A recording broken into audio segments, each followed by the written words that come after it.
Harald, you once said that explicit knowledge should be standalone. I mean, I wonder, standalone, what does standalone mean? Well, it's quite a common term in some, maybe it's a little in computer language that computer methods, programs should be standalone, not needing any help from other programs, not needing any, oh no, I shouldn't go into that. But when we talk about knowledge, it's more that you should be able to understand the essence of the knowledge by just reading the description. You should not be dependent on any other descriptions or the history of the knowledge. Okay. Too bad, because I just had, again, and this aha moment that just vanished, because I thought about this thing. Knowledge should be based on previous knowledge.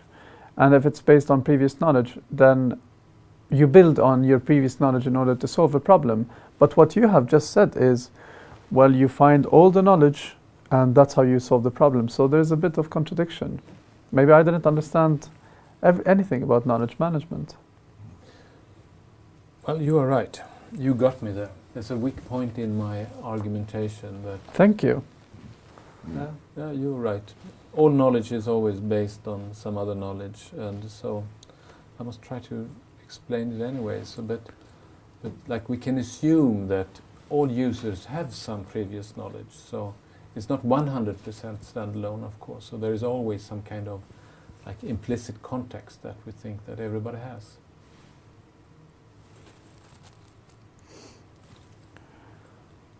Yes.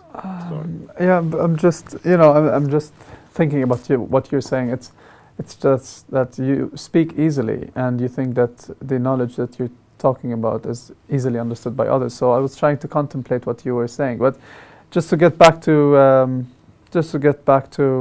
what you were saying. So, how can it be standalone?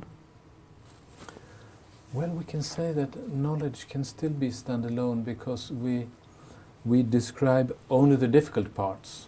Like we say, knowledge always depends on other knowledge. Okay, there is always some kind of context, but we can describe the difficult parts, all of them, and this is complete and consistent. And then we assume that all the simple parts we are just hinting at, just giving some reference to some general knowledge that everybody knows already. But just to add to what you were saying, so basically, there are difficult things and easy things when you're trying to describe knowledge or explicit knowledge. But how can a reader know, let's say this reader is reading a manual, how can the reader know which is hard knowledge or difficult knowledge and easy knowledge? I mean, how can they distinguish between hard knowledge and easy knowledge? It sounds kind of cryptic, that only the difficult parts, right? Yeah, difficult. No? Well, usually when you talk about standalone knowledge, that is the essential steps. Like it's a common way to describe a process or essential knowledge as do these steps in order, A, B, C, D, E, F, and then you reach the goal. So then we would say the difficult parts are that you have to do these steps, and then at the same time there is a background to the knowledge.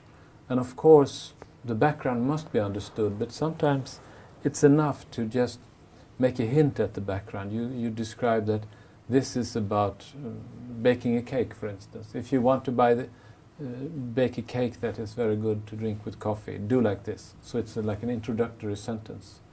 So then people know it, because most people know what a cake tastes like and what coffee tastes like. And then the steps are the difficult parts, the important parts, and how to bake this cake. Is that clear? Yeah, but you're pointing out something that for people to read descriptions like manuals or how to bake a cake, they should be semi-experts in the sense that they should know what the descriptions are all about in the beginning before they start reading the description. Is that so? And before you've said that for it to be standalone, you should be able to understand it just by reading it. Yes, but okay, you're getting me there again. But I mean, you should understand it just by reading it, but you also write just some prerequisite in the beginning that if you are the type of person that knows about this and this and this, then you have the knowledge here.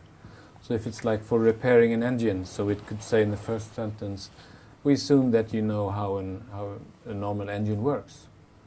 Just this. So then the reader knows that, well, if I don't satisfy these prerequisites, then I don't understand the knowledge. So you have to have some references in the beginning.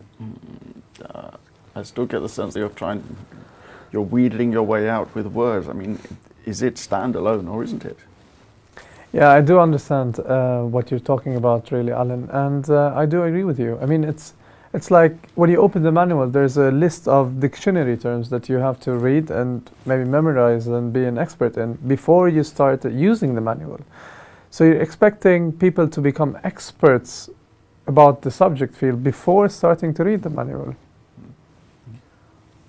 I think you are leading me in the right direction there, Sam. I think you're right. It's very good.